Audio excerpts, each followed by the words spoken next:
Alright, I wasn't expecting I'll be sweating today.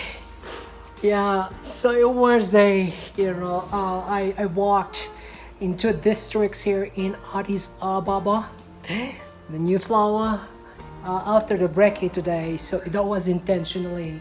I just have to feel because this is my, let me say, this is second to the last day. Actually, it's 2.5 days before I fly out of Ethiopia.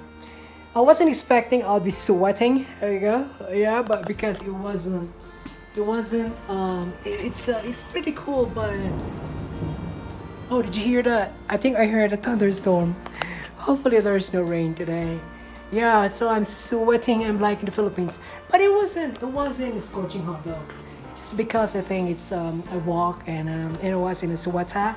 You know, it's a light sweater. This one, a rain jacket, which is good. But anyway, so once in a while I get my brolly on. Because the heat of the sun, although it's not too hot, it's just creating some sort of microclimate. Okay. Anyway, so it was an excellent walk. And here's one thing that I would recommend if you go to Ethiopia, in the eastern part of Africa, which is considered as one of the poor countries still, right? They're not the poorest though. The poorest country in the world, and here in Africa is South Sudan. Ethiopia is not the top 10. I don't know exactly, but it belongs to the poor country. They're thriving, I would say, trying to thrive.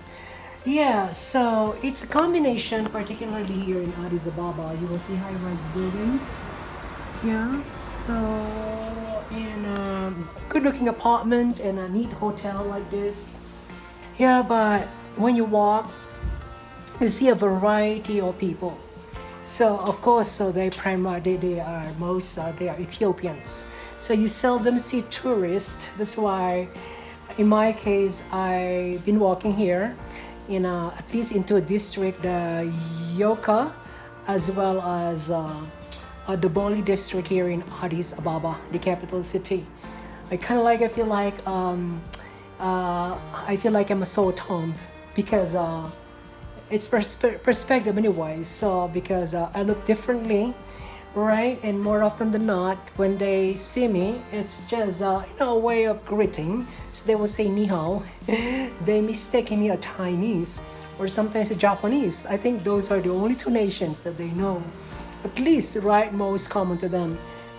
There's some Chinese tourists or Chinese people that I've seen in this country, at least in Addis Ababa, because there are constructions similar, like for example, I believe that railroad is in a collaboration with the Chinese government. Right, that's how China is also. They have all the bridges and the roads are China. So primarily, I've seen it happening in Africa as well as in the Pacific, primarily in the South Pacific. Right, yeah. So as I walk today, even in the past, you feel the difference between people when it comes to their standard of living. There's still a lot of poverty here. Right, so people on the road are sleeping on the road, and then women that covered with young children. But I didn't experience anything that will scare me and stop me from walking. Yeah, don't get me wrong. I felt very safe. Of course, I will only walk during the daytime. So yeah, in every place we go, there's a certain degree of danger, and walking at night, okay, by yourself in a dodgy place is questionable in all areas. It's questionable in our country, right? So in my case, sorry, I'm a traveler marine, so I am diurnal. I'm active during the daytime. I am snoozing at night, so I'm in the comfort of the hotel room at night. It depends on the situation though. Anyway, to make this long story short, right, here's the advice. So open your eyes when you go to Addis Ababa. all right, here in Ethiopia, primarily in general. I've not gone out Addis Ababa in Oromia. Tomorrow I will. So I'll be leaving the metropolitan area. This is the capital city. I'll find it out. Yeah. So be ready. Have a mindset that you will be encountering people that are really in extreme poverty. Right. Yeah. People sleeping on the road. Children with their parents begging for money. There are some instances that young children will get run after you. It happened to me a couple of times, but with your parents, you just always have a loose coins in your pocket.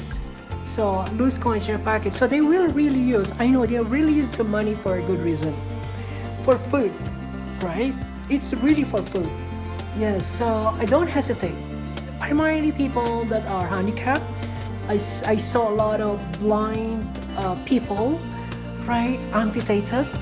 And yesterday I was walking along, going to the Ethnological Museum by the Unity Park.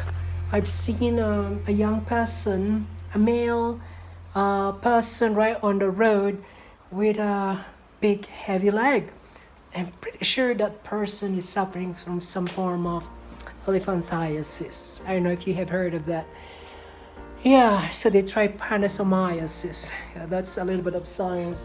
It's elephantiasis. Yeah, it's it's sore, and those are the situations that you will definitely give. One thing is that 10 beer, which is their money, is real for them.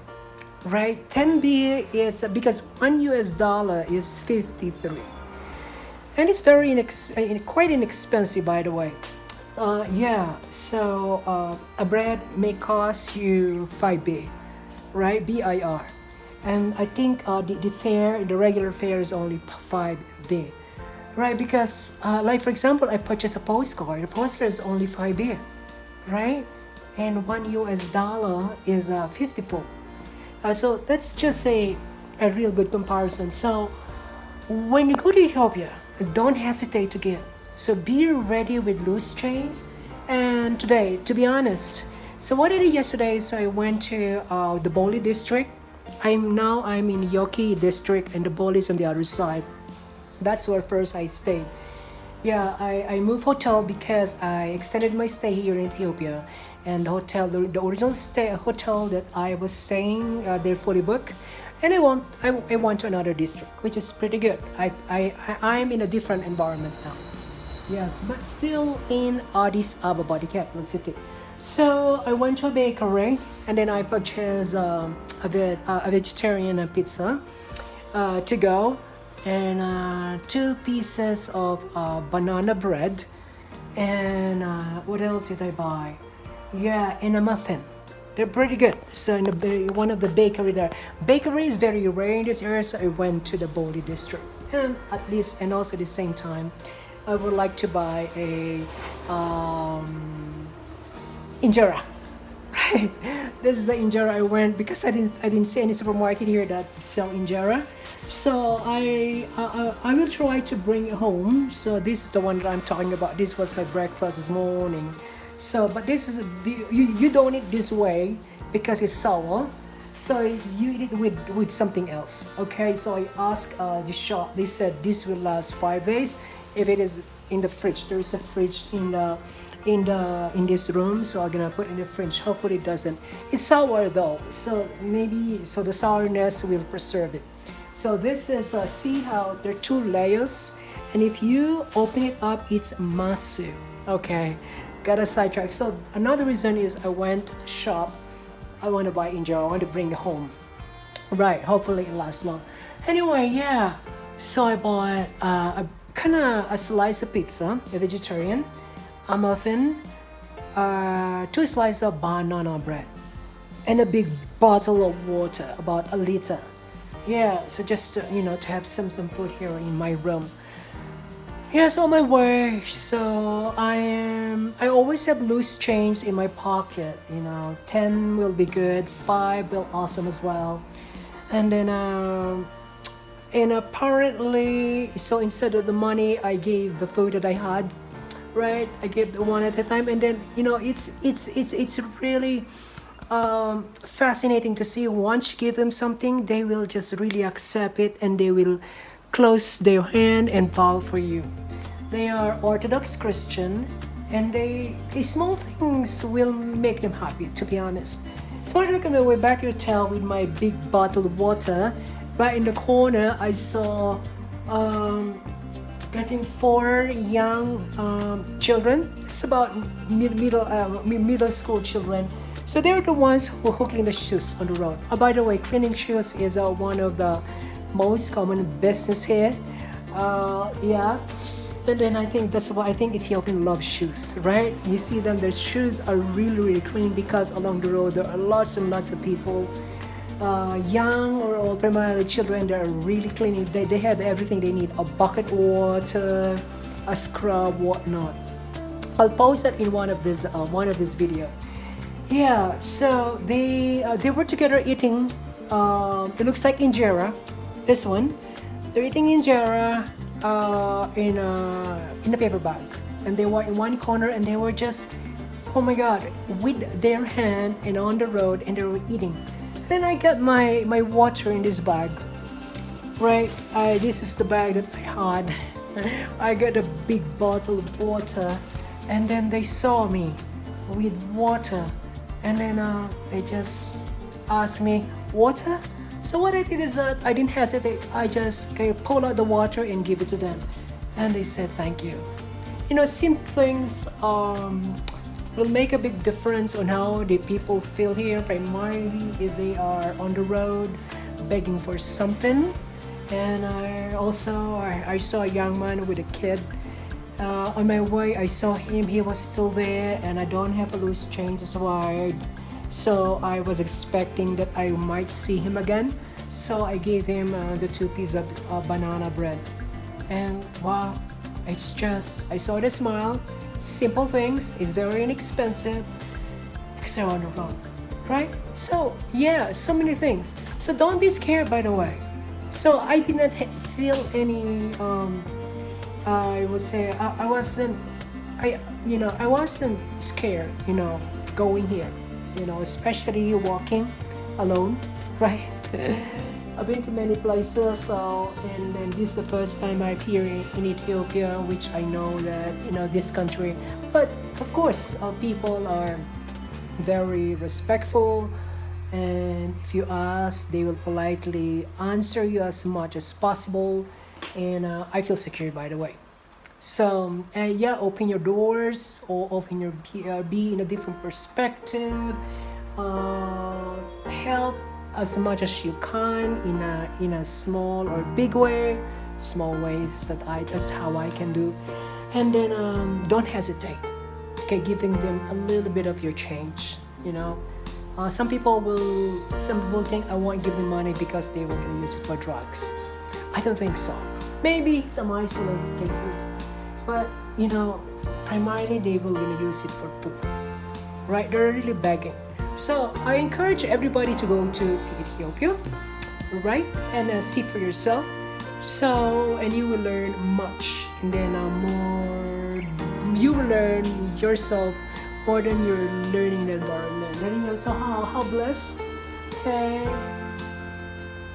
I am, right? So I would say, there's no room for complaint, right? I think we have so many things that we have that sometimes we even ask for more. Yeah, we even ask for more, but there are people that are really in need. Right. Yeah, so don't complain. Okay, complain. So be satisfied with what we have. So, simple things that we have, be grateful, right? We can't get it, be grateful. Give as much as we can, right? So, especially we are in a Western world, yeah? people are, I don't know, I don't want to be judgmental, but our tendency is to Me, myself, I, and my. Don't say right. Me, myself, I, and my. Listen to those speakers. Count how many I's me they will say. Right? Okay. Yep, just something to share. Yeah, as I said, so when you go to a place like Ethiopia, there's a lot. So don't hesitate to give. So don't be scared. Of course, you're gonna be traveling intelligently. Don't show your wealth, right? Be simple as possible, right? So yeah, don't be an attraction. Actually, in my case, I'm already kind of like as I said a while ago, I stick like a sore thumb because I look differently. But as I said a while ago, doesn't matter. It's all about perspective. In fact, I think they're happy, so kind of like they're greeting. So they will look at you and look at me and say hi. And then when they say something in your language, and I just take it as their greeting, and I say hi, hello. And then sometimes there are a couple of times two individuals walk next to me and start conversing. Yeah, I just talk to them in normal, and then sometimes they're offering, and I just tell them thank you very much, and my way, definitely know my way. So when you travel, you wanna make certain that you know your way, and as much as possible, yeah, plan ahead.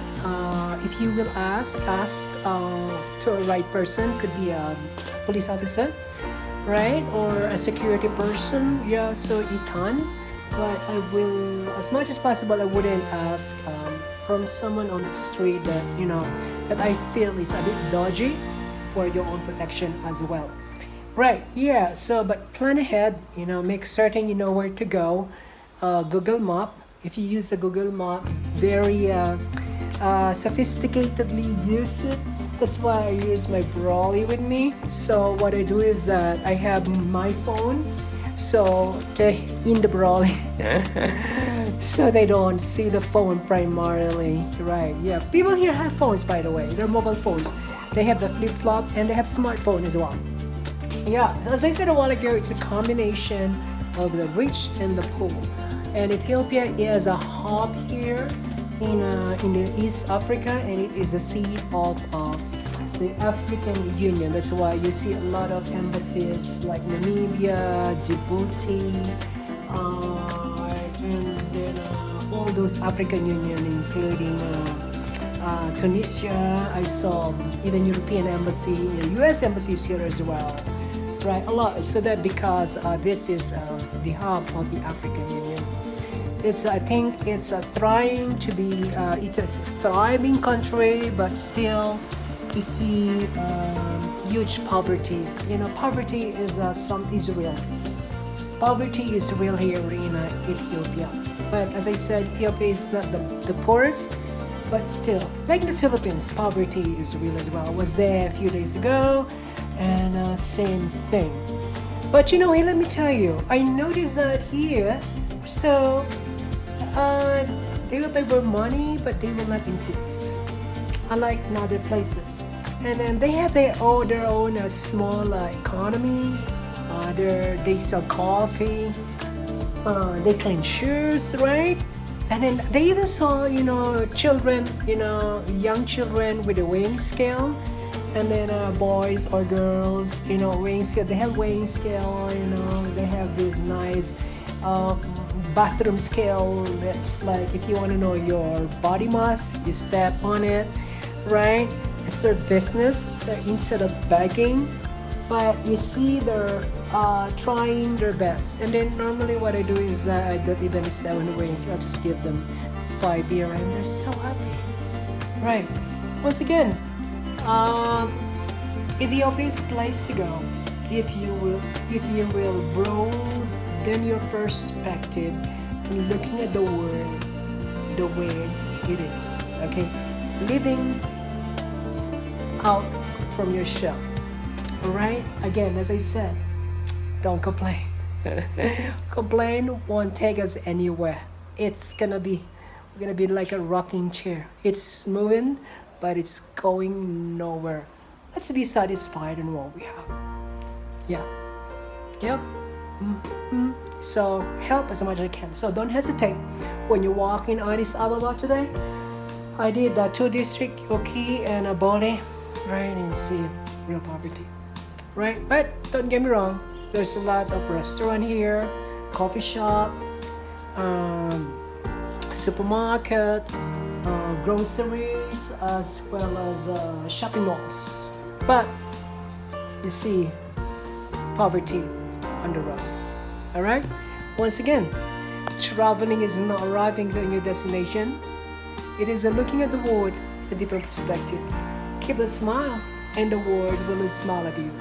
Cheers. Be safe. Bye and God bless. Let's be satisfied with what we have. All right. And help if we can. Cheers.